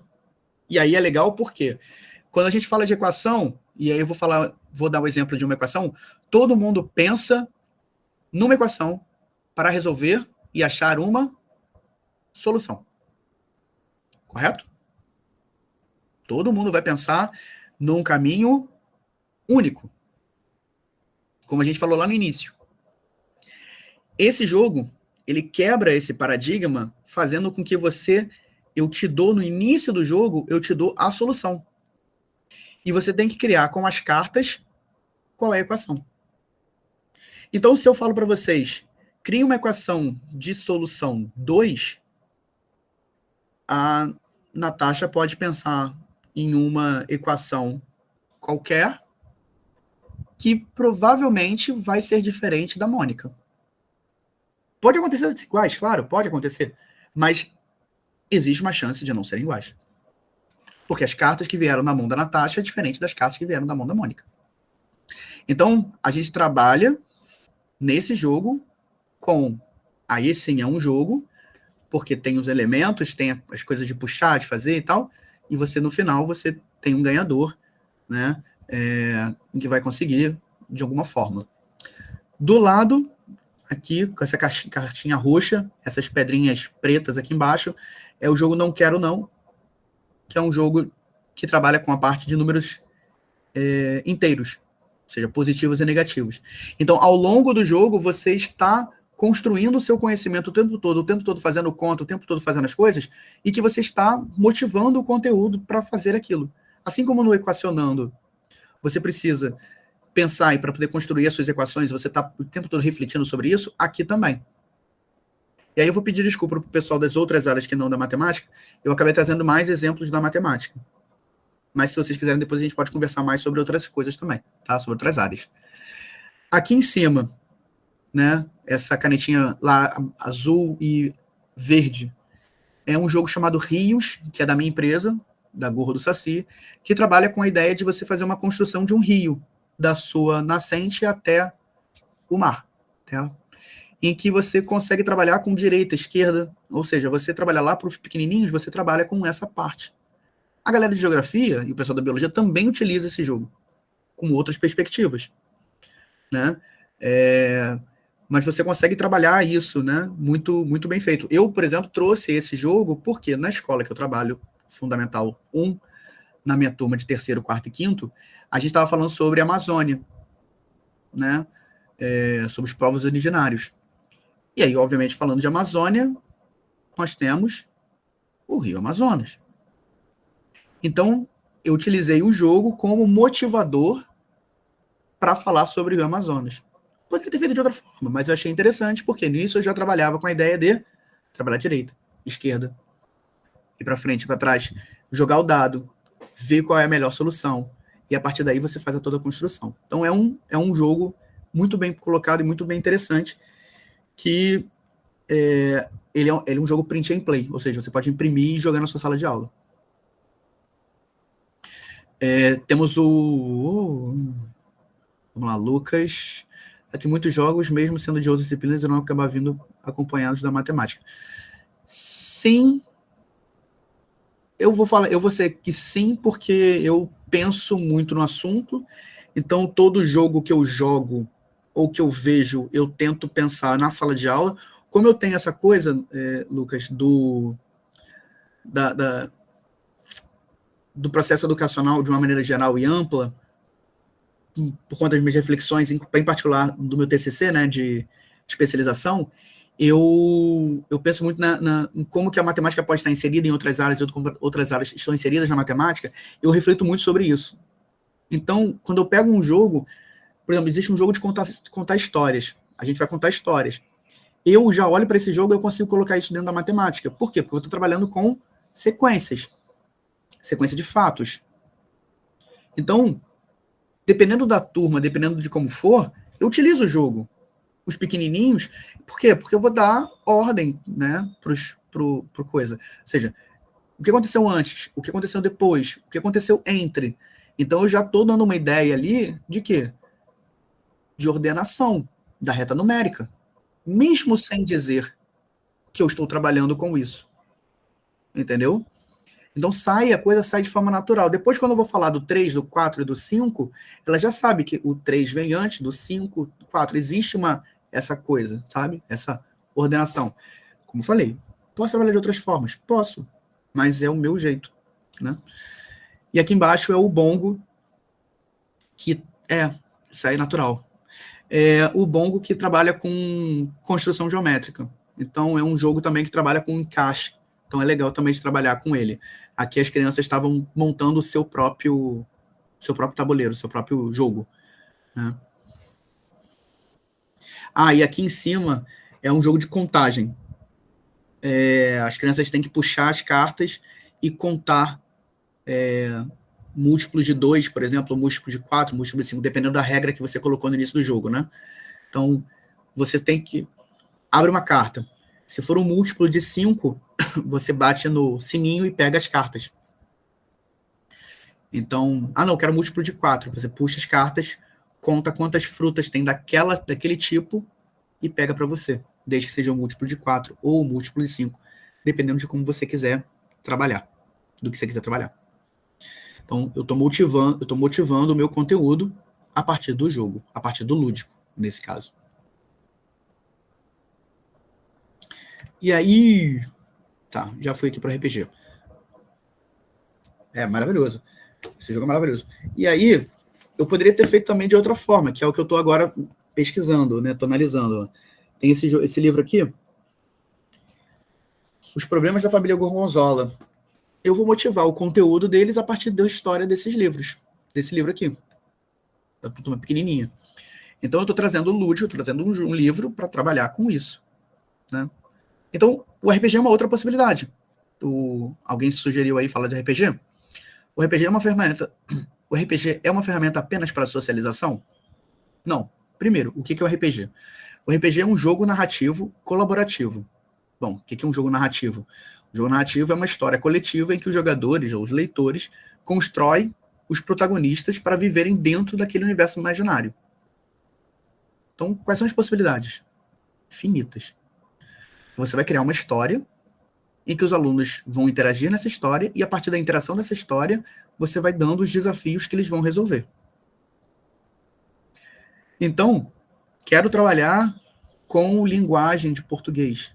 Então, o professor de português pode, por exemplo, colocar como se os jogadores foram até um lugar em que as pessoas falam igual o Yoda, trocando as ordens. E aí você, para poder entender, precisa compreender e colocar na ordem normal. Ou seja, ele só fala na voz passiva. Então você tem que transformar de voz ativa para voz passiva para ele poder te entender, senão ele não te entende. Então isso é uma atividade de português. Isso é interessante, isso faz parte. Você consegue visualizar isso no RPG. Imagina que você tenha um grupo de pessoas que só falem dessa maneira. Então, eu posso utilizar. O pessoal de história e de sociologia poderia ter que, antes de entrar num determinado lugar, eu preciso entender a sociedade. Eu preciso entender aquele povo. Eu não vou entrar num determinado lugar de amarelo sabendo que aquele povo tem problema de amarelo. Então, eu vou criar uma sociedade para que você tenha essa troca cultural. Então, isso faz parte do nosso mundo. E acho que isso faz parte da sociologia. A compreensão do social. Se eu estiver falando errado, me corrija, tá? Eu não sei, eu não lembro mais quem era o professor de história e de sociologia. Se eu estiver falando besteira, me corrigem, tá? Eu não sou da área, eu dou pitacos. Às vezes fora. Muitas vezes fora. Tudo bem, gente? Então a ideia é que eu consigo utilizar o RPG ou uma história narrativa em que o personagem mestre vai contar uma história que os outros jogadores vão interagir com essa história e a partir daí a gente vai criando essa grande história narrativa. A gente está aqui com pouco tempo, qualquer coisa eu volto. Tá, já. Então dá.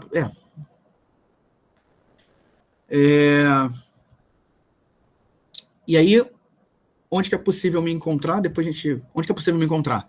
Eu tenho já algumas coisas escritas, mas o Se Jogando é uma opção, né? No nosso grupo, se precisar falar comigo, pode mandar mensagem. Eu tenho dois textos escritos. Tem alguns textos escritos, mas dois em particular. Um no jogo de Tabuleiro da Educação, que é esse livrinho aqui. Foi feito pela Devir, eu sou um dos autores. Falo um pouquinho sobre a minha experiência com o uso de jogos em matemática, e aqui tem outras possibilidades também. Eu falo um pouco sobre usar o jogo de RPG na sala de aula, né? Também no projeto da UF, do pessoal lá das mídias, né? E fazendo merchandising rápido, no dia 21 de setembro vai ter um curso que eu vou dar transformando práticas docentes através dos jogos. Também tem essa outra possibilidade aí, que é a partir da minha empresa, que está ali embaixo do Gorro do Saci. Tá?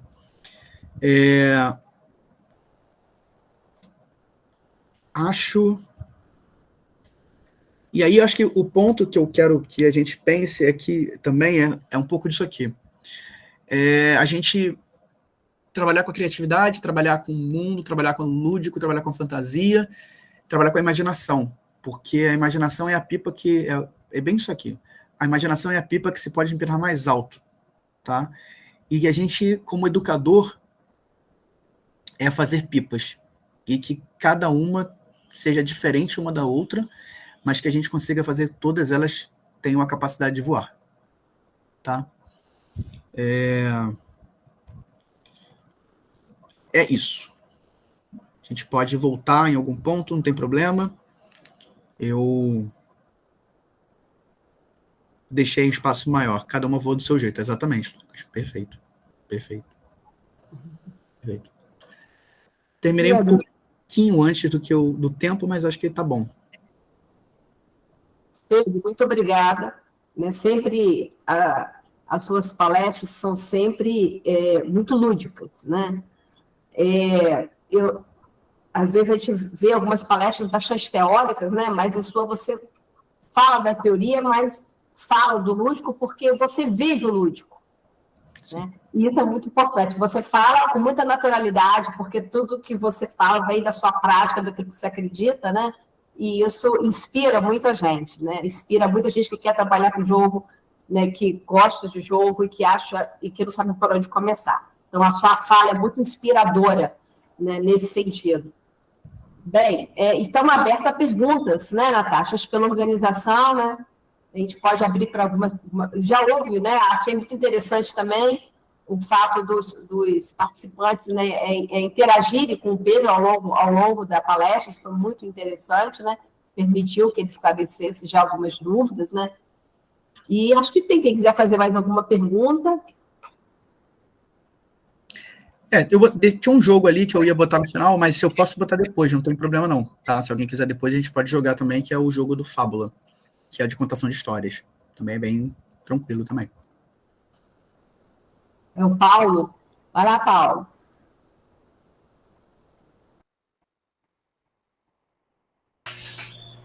Quero saber qual a possibilidade, né, de ter jogos para alunos que têm um grau de autismo, um autismo bem nível pequeno, né? Onde que um autista ele pode entrar onde a gente pode aplicar esses jogos com alunos autistas? Não é minha atuação direta, mas obviamente a gente tem a experiência, né, do aluno autista na sala de aula, né? E depende muito do grau e depende muito de como que é a sua relação com. Por quê? Às vezes eles já vivem dentro de um mundo mais cristalizado nesse sentido, em que quando você traz uma proposta de jogo para eles, ele se fecha porque o jogo ele é inquietante. Por natureza, o jogo é inquietante, né? Minha vez, eu vou jogar, depois vai a Mônica, e o que a Mônica faz tem reação e tem repercussão na minha ação. Então eu já fico ansioso, querendo e esperando o que vai acontecer. E aí eu quero jogar. Só que eu tenho que esperar a Natasha jogar. Então, o que a Natasha vai fazer vai impactar no que eu vou jogar. E como que vai ser a minha ação. Então, eu já fico nervoso. Então, em alguns sentidos, em alguns graus, né, o aluno autista, ele tem a gente precisa ter essa preocupação com esse aluno, porque ele não vai se sentir à vontade. E aí a gente recai naquilo, Paulo, que eu comentei, será que todos os alunos têm que jogar? Será que o ato de jogar está sendo lúdico para ele? Será que está sendo agradável para ele? Ou será que não? Então, nem todo jogo vai ser para ele. Alguns jogos talvez não sejam. Por quê? Porque vão causar mais ansiedade do que outra coisa. Mas acho que sim, existem jogos mais que sejam possíveis. Porque às vezes eles estão muito no concreto. Então, se você traz às vezes um jogo bem no concreto, por exemplo, eu vou trazer um jogo de construção, sabe? Eu vou construir alguma coisa. Por exemplo, você espalha na escola, espalha na sala, diversas peças Tangram. Todo mundo conhece o Tangram? Você conhece o Tangram, Paulo? Eu conheço. Então, conheço, o Tangram são 7 peças de várias formas diferentes, de vários formatos diferentes, em que você precisa colocar as 7 peças juntas. Eu fiz esse trabalho com os meus alunos.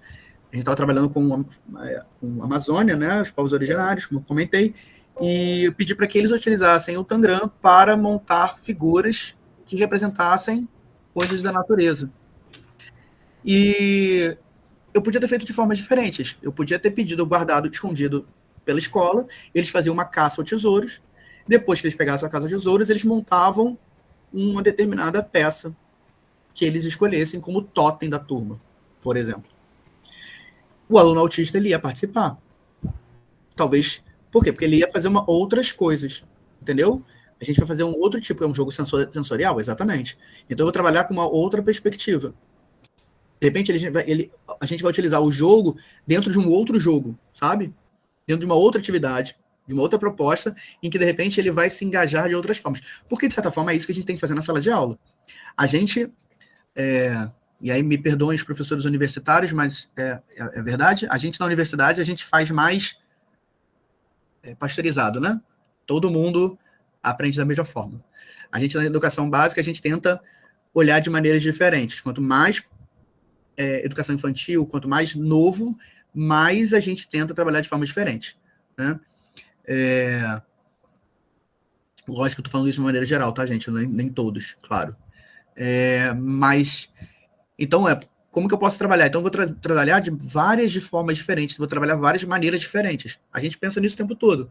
Eu vou mostrar o conteúdo de uma forma, de outra e de outra, para que eu tente pegar mais gente possível. Então, os jogos, a gente precisa pensar em qual é o grau de autismo e qual é a minha ideia para isso. Então, se eu vou jogar, às vezes, um jogo de construção de equação, de expressão numérica, de repente, o meu aluno autista, para ele não vai ser bom. Por quê? Porque ele não vai compreender aquilo na sua magnitude. Por quê? Porque ele está no concreto ainda, ele não está no abstrato. Então, quando ele pega aquela carta 2, simboliza nada para ele. Simboliza 2, mas juntar 2 com 3, se você pegar 2 pedras e 3 pedras, ele visualiza e ele consegue entender o 5. Mas nem sempre isso vai acontecer. Ajudei, Paulo? Ou mais atrapalhei? Beleza, que bom. Eu vi que tinha mais gente levantada, eu só não vi quem, eu perdi a ideia. Tem mais alguém na fila que tinha levantado a mão. Agora ele sumiu aqui, primeiro. Não sei quem mais queria perguntar. Acho que era Leonardo, se não me engano.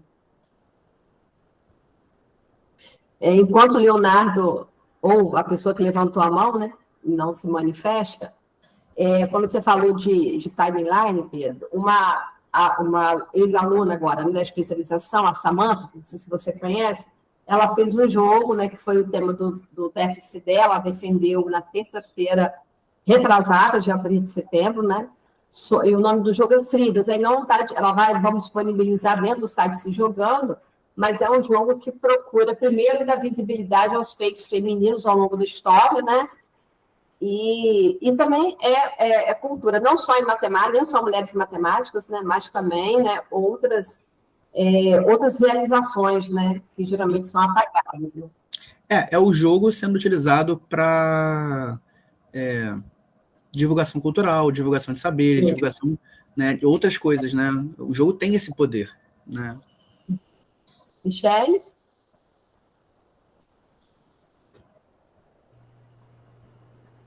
Oi.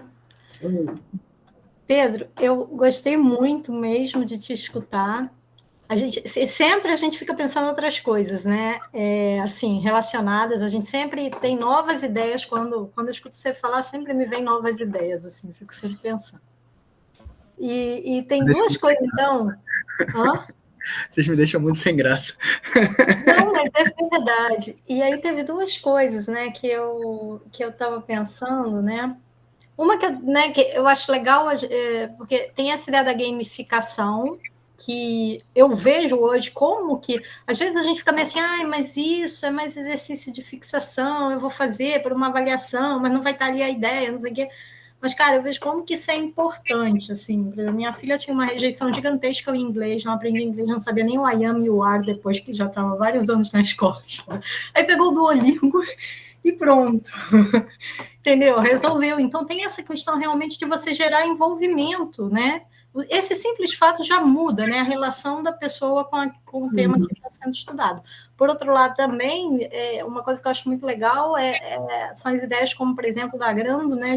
De de você pensar no jogo, na matemática que está ali na questão da estratégia, sem estar preso a nenhum conteúdo. Vamos jogar. Isso, em particular, quando a gente fala dos jogos africanos e tudo, pensando na importância, eu sempre acho que tem que ter... É uma questão quase de respeito com os jogos também, né? A gente praticar aquele ritual daquele jogo e possibilitar que o aluno vivencie e perceba quanta lógica, quanta matemática que tem nisso. Isso era uma coisa que eu queria comentar. Mas uma coisa que eu queria te perguntar, que eu queria muito, assim, que você pensasse em montar em algum momento, são uns RPGs, uns livrinhos de RPG, assim, sabe? Porque eu não entendo muito de RPG, mas eu já entendi que é uma coisa que não é totalmente fechada, que sempre tem caminhos. E o legal é justamente isso, que abre espaço para o aluno interagir e criar também. Mas, sabe, umas linhas guias, assim, de RPGs sobre certos temas matemáticos específicos, assim. Para você mestrar aqui, falar sobre sistemas de equação, não sei, álgebra linear, enfim. Mano, muito obrigado. Assim, eu fico muito feliz de ver você aqui e ver a Mônica, porque são pessoas que eu sou fã, já falei isso para vocês duas, e ver vocês falando as coisas eu fico sem graça real. Ficou muito bom. O livro da licença, né, aquele dos druidas, ele é um RPG, né, nesse sentido, né, eu tenho alguns, né, eu já fiz alguns, eu não mostrei aqui porque eu nunca apliquei. A minha ideia hoje era falar de coisas que eu já apliquei. Isso tudo que eu mostrei hoje eu já apliquei. Tem outras coisas que eu já criei, mas que eu não apliquei em sala de aula, então não vi sentido de mostrar, né, são ideias. E o que você falou, a gente já fez aqui, eu tenho fora também, que é essa ideia de um livro-jogo em que você consiga andar pelo livro e determinar o que vai acontecer e como vai acontecer. Seja por uma escolha, seja por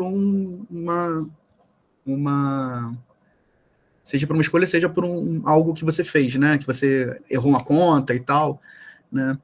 Eu agora, nesse momento, eu estou escrevendo um livro-jogo sobre uma princesa africana que ela desembarca num determinado país a partir de um naufrágio e ela ia ser escravizada, só que ela deu a sorte de ter um naufrágio e não ser concretizado a venda dela, né? E aí só que ela tem que achar a família dela, então o objetivo dela é procurar a família dela, né? Então o livro-jogo é isso, é ela procurando a família dela, né? Que bom, eu lembro que você comentou que estava pensando em fazer esse jogo na outra vez lá que a gente conversou, que legal, então avançou na ideia. Sim, eu consegui conversar eu tenho 2 professores de história que trabalham com africanidade, né, e estão me ajudando a escrever e não falar besteira, né? É crucial, né? Nessa área é crucial. E aí, a minha ideia é porque a gente, por enquanto, eu estou muito cheio de coisa para fazer, então a gente sempre vai deixando esses projetos nele para gente. Mas eu gostaria muito de lançar ele em maio, coisa que eu queria fechar ele em maio para fazer o lançamento em algum evento de jogos que vai ter, né? Porque tem 2 eventos de jogos no ano que vem, aí eu quero ver se eu consigo lançar em um desses eventos esse livro. Tem 2 livros, na verdade, que... Avisa. Oi? Quando for apresentar, avisa, chama. Tá. São 2 livros, na verdade, que estão... Esse está mais para frente. O outro tem uma foto que, infelizmente, eu perdi. Se alguém conseguir achar um dia, me manda. É uma foto da Cristiane, que era atacante do Brasil, da seleção brasileira, né? Em que ela está dando entrevista e ela está de perfil aqui, né? E aqui tem uma menininha que ela está assim, vendo a Cristiane, né, no perfil da Cristiane, só que ela tá com um olhar, sabe, aquele olhar de magia, sabe? E eu fiquei pensando, quando eu li aquela foto, eu pensei assim, falei, o que essa menina tá pensando? E ela tá pensando, eu quero ser ela. A menina pensou, com certeza nesse momento, eu quero ser a Cristiane, eu quero ser grandiosa, eu quero estar lá, eu quero abraçar. E aí eu fiquei pensando, eu vou criar um livro-jogo dessa menina. e aí eu tô pensando na história dessa menina querer ser jogadora de futebol, e aí como é que vai ser desenvolvida essa história dessa menina, né? Mas esse ainda está muito mais embrionário, assim, é mais a ideia, eu tenho alguns caminhos e ainda não sei muito bem para onde que eu vou seguir, mas tá aqui atrás, né? Uma hora vai acabar saindo. Parabéns, Pedro. Obrigado. Temos o Pedro agora, Pedro Cassiano. Olá, gente, boa tarde. Em primeiro lugar, Pedro, eu gostaria de parabenizá-lo. Eu sou, como eu falei ali, né, no chat, sou professor de Sociologia no Colégio Pedro II e também professor de História. E entrei aqui um pouco desiludido, falando, acho que essa oficina não vai ser muito para mim, enfim. E ela superou as minhas expectativas, foi um ótimo debate, como você apresentou. Eu, na verdade, tenho quase 3 perguntas, teria mais, mas não vou tomar tanto seu tempo, nem aqui da atividade.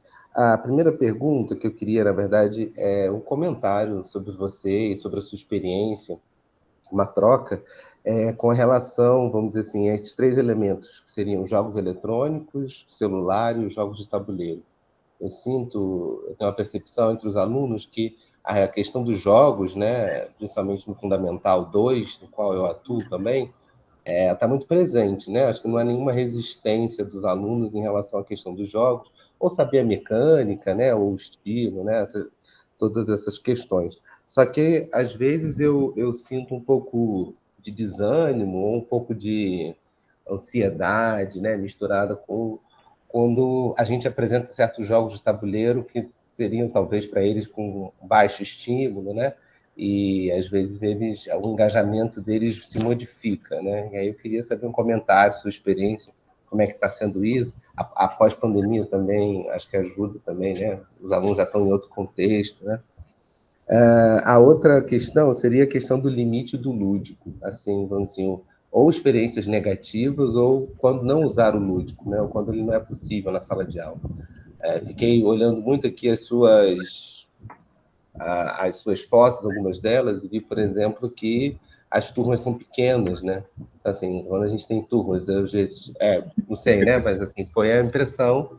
Sim. Mas quando a gente tem, né, turmas muito grandes, né? A questão, eu sei que infraestrutura, às vezes, com papel e caneta, a gente consegue fazer questões, utilizar jogos, né? Mas aí a questão do limite, ou quando não usar, né? Ou quando você recomenda assim, olha, tem certo, sei lá, conteúdo, que é uma reflexão, né, sua sobre isso. E, por fim, você mesmo falou e anunciou antes na sua fala, porque você não gosta do War, né? Eu quero saber, fiquei curioso. E é isso, muito obrigado a todos, parabéns pela iniciativa e do projeto da UF. Também sou cria da UF, gosto muito e acompanho vocês. Pedro, obrigado. Eu anotei as 2 primeiras, como você falou que iam ser 3, eu falei, putz, preciso anotar porque eu vou esquecer. Eu vou responder as 2 e qualquer coisa eu volto depois para a primeira, depois você me pergunta, tá? Vamos lá, vou responder primeiro logo por que eu não gosto de War, de trás para frente. O que acontece? O War, ele é já declarado, é uma cópia de um jogo chamado Risk. O pessoal quis trazer para cá, para o Brasil, esse Risk, só que não tinha a licença. Não conseguiram a licença por qualquer razão. E aí, por conta disso, eles quiseram criar o War. Só que você não pode, obviamente, criar o mesmo jogo, né? A patente de outros jogos, ele recai não na mecânica, ele recai no desenho ou, né, nesses aspectos. Então, você pode fazer um jogo com a mesma mecânica ou com mecânicas parecidas, não tem problema. E foi o que ele fez. A mecânica do War e do Risk são muito similares, são iguais praticamente. O que muda? É que no Risk, quando você joga o dado, quem ganha é a defesa, é o ataque do Risk. No War, quem ganha é a defesa. Então, é um jogo muito mais para você se manter na defesa do que você se manter no ataque. Não é à toa que no War você joga o dado, é um jogo de aleatoriedade, é um jogo de sorte. No Risk, não. Então, o War passa a ser, para mim, um jogo de sorte. não um jogo de estratégia. Ele se vende como um jogo de estratégia, mas ele não é um jogo de estratégia, é um jogo de sorte. Se você quer um jogo de estratégia com o mesmo tema, diplomacia.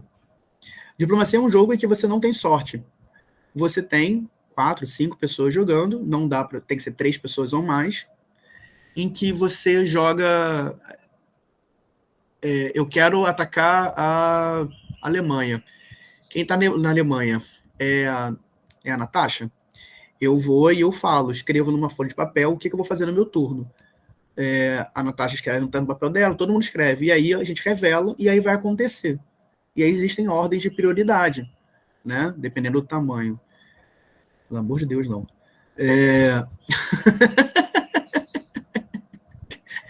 E aí você faz. Então, assim, tem uma ordem de coisa. Então, é um jogo que... Imagina o War sem a jogada de dados. Né? É um jogo de você mover no tabuleiro as peças, fazer as coisas, mas baseado na sua conversa e na sua estratégia. Ou seja, é um jogo muito mais de estratégia do que propriamente de coisa. Então, o War tem essa questão. Tá? Para isso.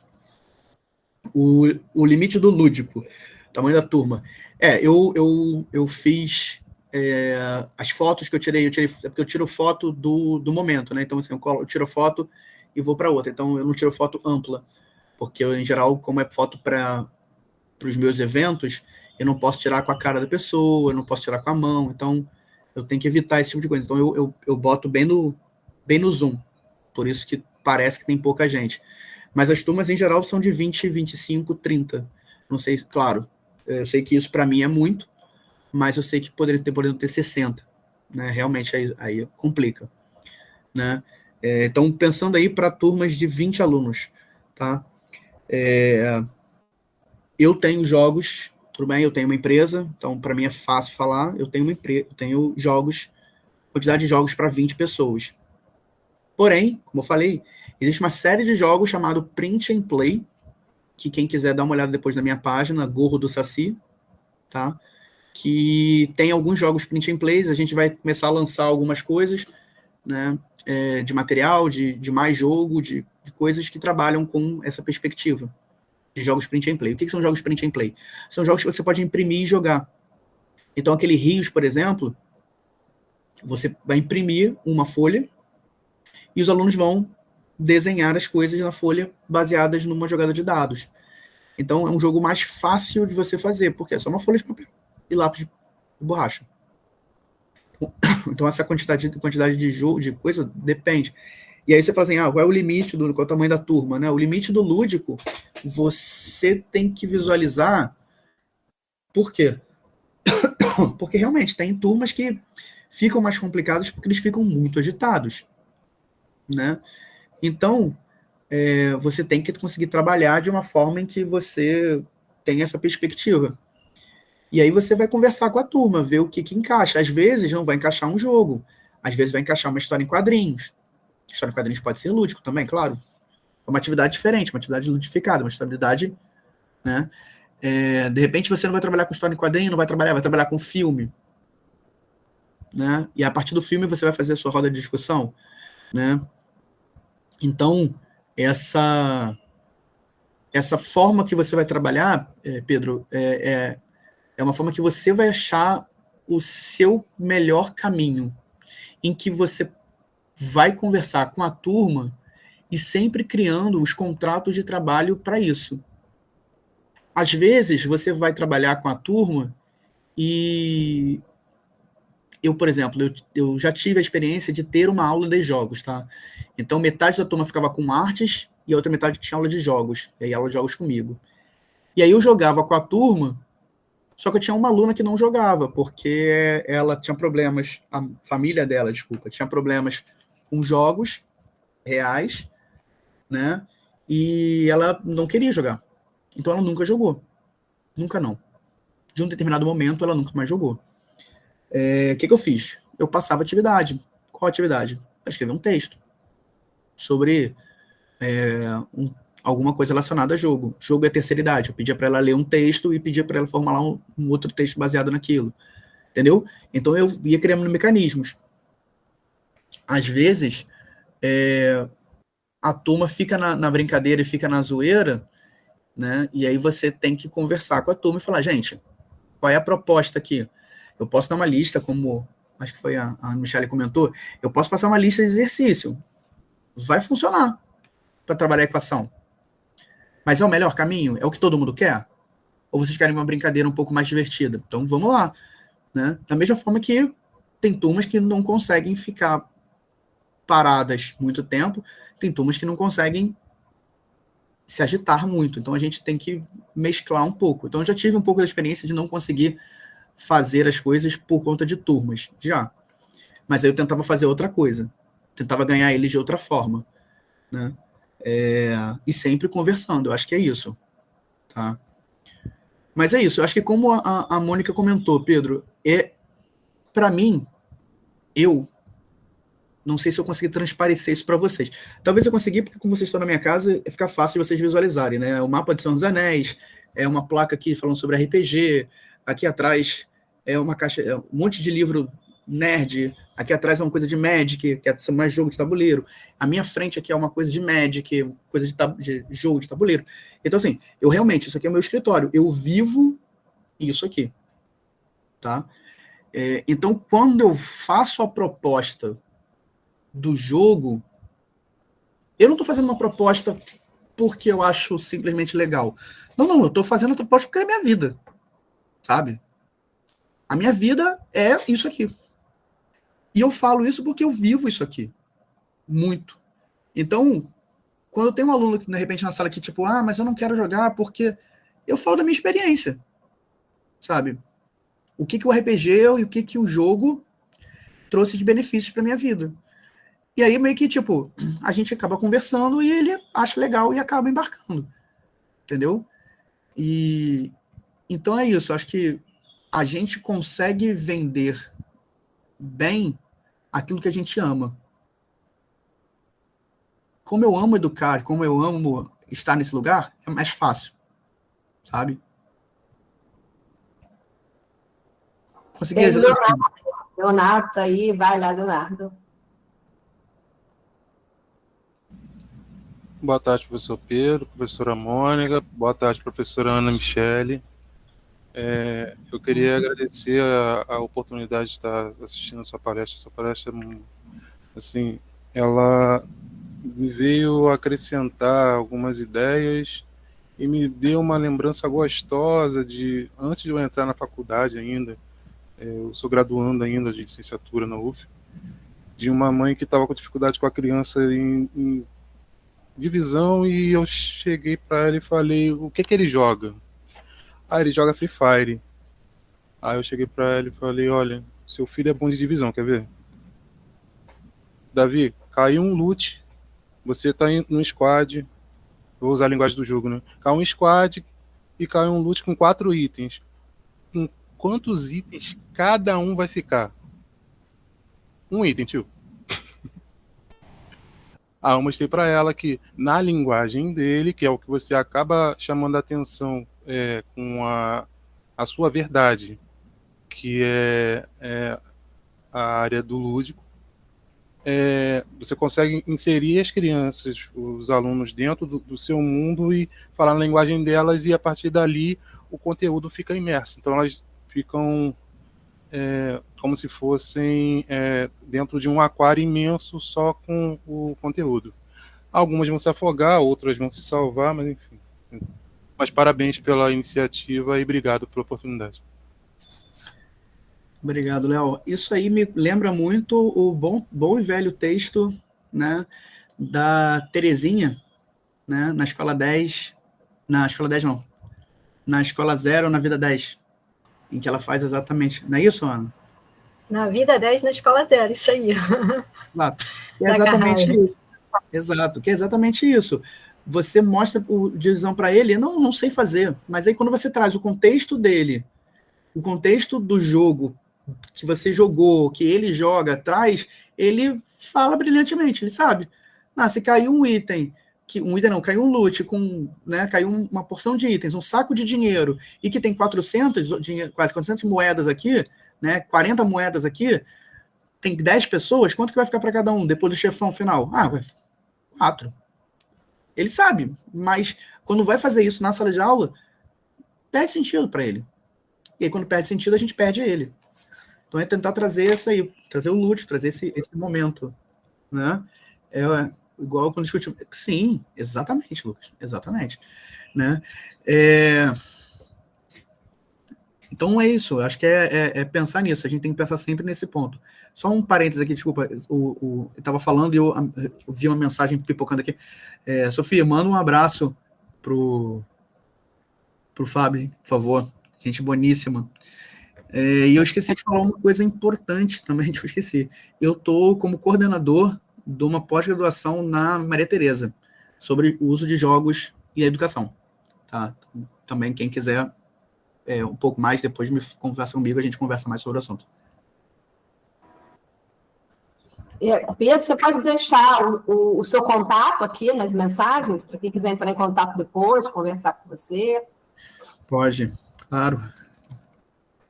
Enquanto o Pedro digita, só para lembrar o pessoal que a lista de presença está no chat, tá, pessoal? Quem quiser o certificado do evento, precisa ter feito a inscrição e precisa assinar a lista de presença que já está no chat, tá? Vou botar o meu Instagram pessoal e aí de lá a gente amplia. Ou eu coloco direto da Gorro. Bom, vou colocar o meu e vou colocar o da Gorro. Eu coloco os dois. Uhum.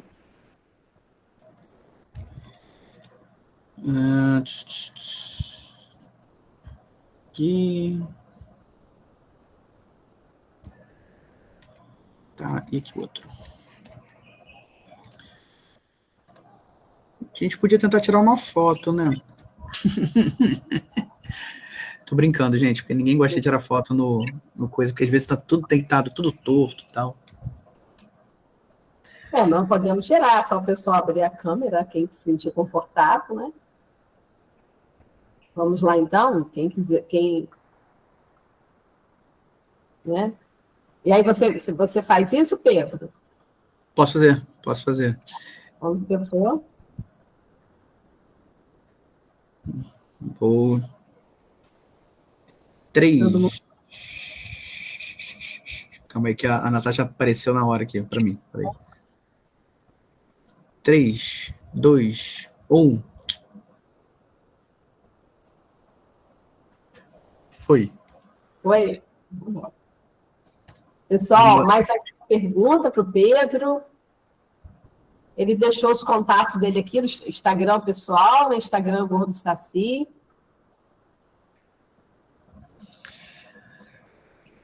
Bem, queremos agradecer a participação de todos. Pedro, muito obrigada por compartilhar sua experiência lúdica, né, conosco. Com certeza aprendemos muito nessas quase 2 horas que ficamos aqui. Você é muito inspirador, como eu disse, com relação ao jogo, né? Mesmo quem não gosta, né, ou mesmo quem não sabe como usar, não sabe por onde começar, né? Ouvir você acaba encorajando, né? Então, muito obrigada. Obrigada às pessoas que estiveram aqui conosco, né? E até a próxima. Pedro, quer falar mais alguma coisa? Só quero agradecer. Obrigado pelas palavras, obrigado por estarem aqui ouvindo, obrigado por tudo. Muito bom. Tchau, gente. Tchau, gente.